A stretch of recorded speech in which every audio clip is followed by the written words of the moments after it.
In terms of why it's personally an issue for me, I'm just incredibly saddened by the number of women I see leaving who are talented, who are good, who should be sticking it and working their way through becoming arbitrators, but they just don't see the opportunities. So I have a personal ambition to try and do this for those women. It almost has to start with the law firms. It's a partnership. Everybody's got to do their bit, from the clients, the law firms, the institutions, but you can only appoint women if you have women there to get the experience to be appointed. So I see there's a problem right at the beginning in the pipeline leakage. And if we're not providing opportunities for our women to want to stay in the law firms, to progress up the law firms, to become partners, and to get this experience, we won't have the right pool of women arbitrators. So what law firms should be doing is providing the right environment, the right mentoring, sponsorship, opportunities for women in their careers as lawyers, so that they can move from being associates to partners and then move up into the equity and up the equity.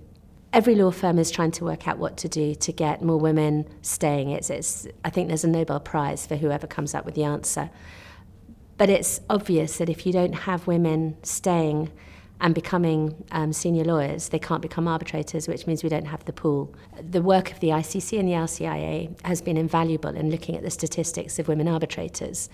Law firms have started doing the same in terms of the number of women in the firms. I think more can be done and should be done in drilling down into those figures, so not just looking at overall numbers, but numbers at different levels. I see that there's a business imperative. I'm not pushing this because it's morally the right thing to do. I believe it is, but much more so, there's a good reason for doing this. And firstly, the bigger the pool, the better the choice, the better the product is going to be. But also, and this is a gross generalization, but if you look anatomically at the makeup of women and men's brains, they're different.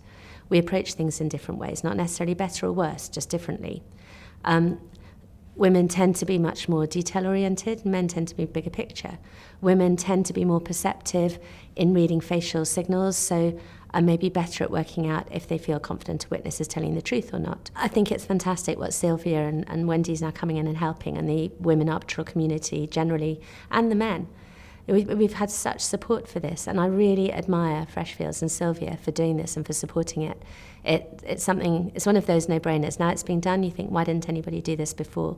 But it's fantastic. It's been a huge commitment, and I really want to thank them.